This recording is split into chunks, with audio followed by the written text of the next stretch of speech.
Okay hello.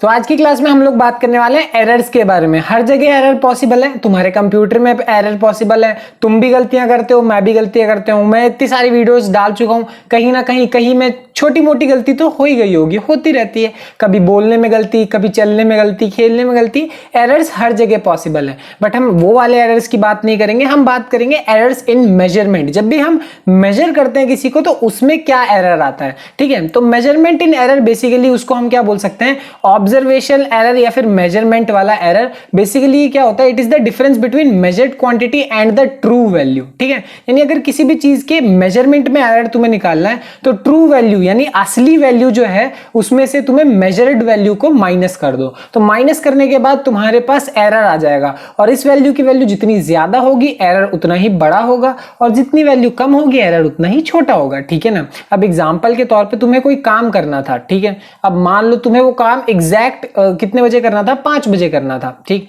But वो काम तुमने 5:15 पे किया, 15 मिनट का एक तरीके से एरर हो गया है ना, गलती 15 मिनट का वो हो गया, चेंज आ गया। तो ये सारी चीजें हैं, ऐसा किसी भी चीज में एरर पॉसिबल है, बट हम स्पेसिफिकली मेजरमेंट में बात करेंगे। तो अब बात करते हैं टाइप्स ऑफ एरर, कितने तरीके के एरर्स हो सकते हैं। सबसे पहला जो एरर है उसको हम बोलते हैं कांस्टेंट एरर। अब इसके नाम में ही कांस्टेंट है या क्या होने वाला है, कांस्टेंट होने वाला है, इसकी वैल्यू चेंज नहीं होती। कहने का मतलब एक ऐसी चीज है, एक ऐसा एरर है जो कि हमारे एक्चुअल आंसर को कंटिन्यूअसली खराब करता रह सकता है, ठीक है। जैसे किसी भी स्केल में खराबी हो सकती है, जैसे ये स्केल है, ये बेंड हो रखा है, या फिर इस स्केल के अगर नापने में कहीं पे तुमने छोटी सी एरर हो गई हो तो उसकी वजह से कंटिन्यूअसली जब तुम नापोगे तो कुछ एरर आएगा। अब ये समझ नहीं आता, एक सिंपल बेस्ट एग्जांपल समझो। तुम्हारे पास कोई बंदूक है और उससे तुम निशाना लगा रहे हो, उसमें एक छोटा सा एरर है कि तुम जहां पे मारना चाहते हो वहां से वो हर बार इतना ही दूरी पे शॉट लगाता है। इसमें गलती तुम्हारी नहीं है, लाइक ऐसे अगर शॉट लग रहे हैं तो तुम्हारी गलती है कि तुम सही से बीच में मतलब शॉट नहीं मार पा रहे, कभी बीच में लग रहा है कभी नहीं लग रहा। बट तुम लगा बीच में रहो, बार बार एक ही जगह पे लग रहा है, तो कहीं ना कहीं गलती उसके अंदर है, बंदूक के अंदर है। कि हो सकता है उसमें कोई स्लाइट एरर हो और उस स्लाइट एरर की वजह से आंसर में हमेशा इतना ही डिफरेंस आता है, इतना कांस्टेंट डिफरेंस हर बार आता है। तो इस तरीके का जो एरर होता है इसको हम बोलते हैं कांस्टेंट एरर, जो कि कंटिन्यूअसली आता रहता है। तो अगला जो टाइप का एरर है वो है सिस्टमैटिक एरर। सिस्टमैटिक एरर के अपने में ही बहुत सारे टाइप्स होते हैं, बट पहले सिस्टमैटिक एरर क्या होता है ये समझो। ये बेसिकली इस तरीके का एरर है जो कि जो भी हमारी एरर है वो क्या देगा, एक डायरेक्शन में देना मतलब देगा, मतलब या तो पॉजिटिव डायरेक्शन में एरर आएगा या नेगेटिव डायरेक्शन में ही एरर आएगा। इसको हम बोलते हैं सिस्टमैटिक एरर। अब इसके डायरेक्शन से क्या मतलब है, पहले तो नाम से ही सोचो कि इसका नाम ही है सिस्टमैटिक, यानी इसके सिस्टम में हमारा कोई स्केल हमने खरीदा और उस स्केल में ही अगर हो सकता है कोई दिक्कत हो, तो स्केल में दिक्कत होगी तो तुम्हारे पूरे जो तुम अपैरेटस यूज कर रहे हो उसी में दिक्कत आ गई, तो फिर एरर पॉसिबल है, ठीक है। अब जैसे हम लोग ये बात कर रहे थे ना इसी चीज की, तो ये भी एक तरीके से सिस्टमैटिक एरर ही है। अब तुम देख रहे हो बार बार एरर इसी डायरेक्शन में आ रहा है, इसी डायरेक्शन में आ रहा है, इसी डायरेक्शन में आ रहा है, तो एक ही तरीके का एरर आ रहा है और एक ही डायरेक्शन में आ रहा है, तो वो सिस्टमैटिक एरर हो गया। कांस्टेंट एरर में एक ही गलती बार बार दोहराई जाती है, और सिस्टमैटिक एरर में एक ही जगह पे गलतियां दोहराई जाती हैं। अब यहां से देखो सिस्टमैटिक एरर्स के अपने बहुत सारे टाइप्स होते हैं, तो डिफरेंट टाइप का पहला जो सबसे वो है वो क्या है, इंस्ट्रूमेंटल एरर।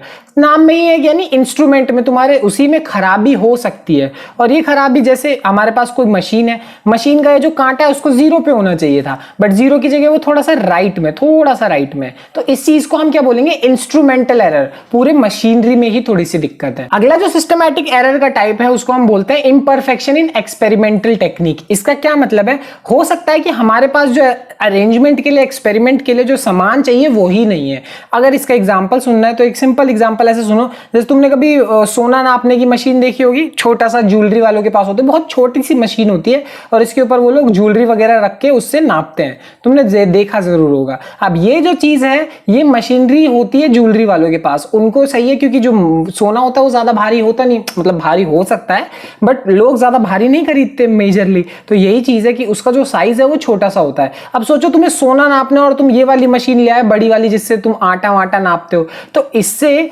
अगर तुम सोने का वजन नापोगे तो प्रॉब्लम होगी ना, उसमें तो रीडिंग में दिखाएगा ही नहीं।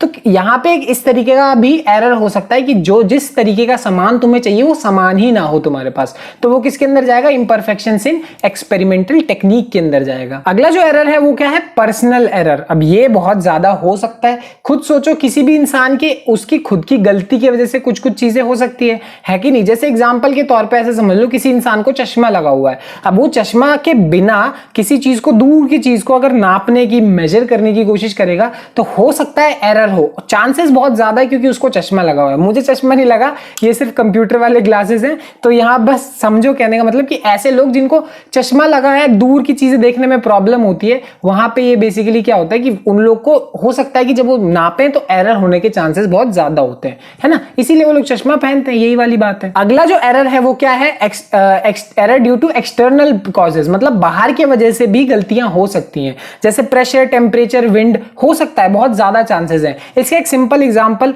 रेलवे की पटरियां देखी होंगी तुमने, उनके बीच में ऐसे ना छोड़ा जाता है, पटरियों के बीच में गैप छोड़ा जाता है, इसलिए छोड़ा जाता है क्योंकि जब ये पटरियां गर्म होती है ना तो ये एक्सपैंड होती हैं, ये लंबी होती हैं, है ना, और लंबी होंगी तो आपस में टकराएंगी, तो अगर टकराएंगी और तुमने जगह नहीं छोड़ी तो वैसे बेंड हो जाती है, तो बेंड ना हो इसीलिए उसके लिए क्या किया जाता है, थोड़ी सी जगह छोड़ी जाती है। अब सोचो टेम्परेचर, विंड और प्रेशर का इतना फर्क है, तो हमें एक सही टेम्परेचर, प्रेशर चाहिए ही होता है किसी भी चीज को नापने के लिए। अगर बॉइलिंग कर रहे हो तो बॉइल करते समय सिर्फ टेम्परेचर नहीं, प्रेशर से भी फर्क पड़ता है कि नहीं। अगर तुम्हारे मतलब इवेपोरेशन को देखो तो इवेपोरेशन में सिर्फ टेम्परेचर नहीं, विंड से भी फर्क पड़ता है, हवा से भी फर्क पड़ता है, तो ये सारी बातें हैं। तो नेक्स्ट जो है हमारे पास, उसको हम बोलते हैं बेसिकली रैंडम एरर। ये ऐसा एरर है जो है कि रैंडमली हो सकता है, ये सबके साथ होता है। कोई बहुत ही बड़ा प्लेयर हो, बहुत अच्छा खेलता हो, फिर भी समय के साथ उससे कुछ गलतियां हो सकती हैं, है कि नहीं। कोई भी इंसान हो, जैसा कि मैंने तुम्हें बोला, कुछ कुछ गलतियां ऐसी होती हैं जो कि रैंडमली होती हैं, इसका कॉज किसी को मतलब पता भी होगा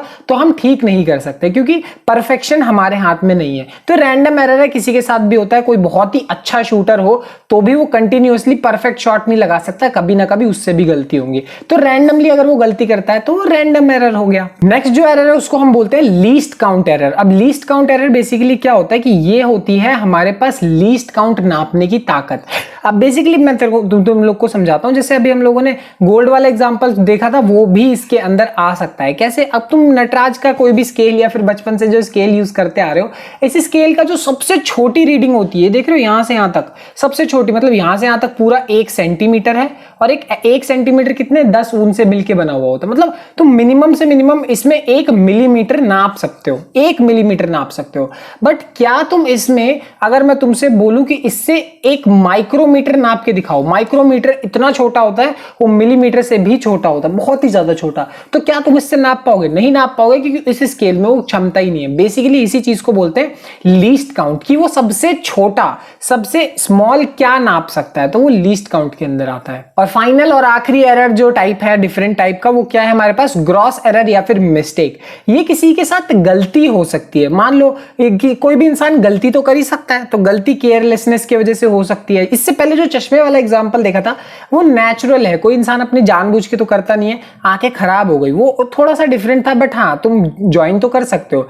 यहाँ पे किसी की केयरलेसनेस की वजह से, किसी की छोटी मोटी गलतियों की वजह से जो एरर होता है उसको हम यहाँ पे देखेंगे। जैसे कि अगर मान लो कोई इंसान केयरलेस है, नाप रहा है और बोल रहा है अरे यार हल्का फुल्का गलत फलत नाप दे, कोई फर्क नहीं पड़ता, तो गलत फलत नाप देगा तो उससे भी क्या आ जाएगा, एरर आ जाएगा। तो ये वाली चीज है। अब तुम नाप रहे हो, जैसे तुम कभी कभी स्केल का मतलब लेंथ नाप रहे हो किसी लाइन की, तो तुमसे कोई पूछने वाला अगर ना हो कि भाई बताओ एक्चुअल में क्या है, तो तुम थोड़ा ऊपर नीचे गलत गलत बता दोगे कि तुम्हें पता है कोई फर्क नहीं पड़ने वाला। बट ऐसे वजह से एरर तो हो रहा है, और इसी टाइप के एरर को हम क्या बोलेंगे, ग्रॉस एरर या फिर सिंपल ये मिस्टेक्स हैं। ठीक है, तो इतनी थी एरर के टाइप्स की और एरर क्या होता है इसकी कहानी।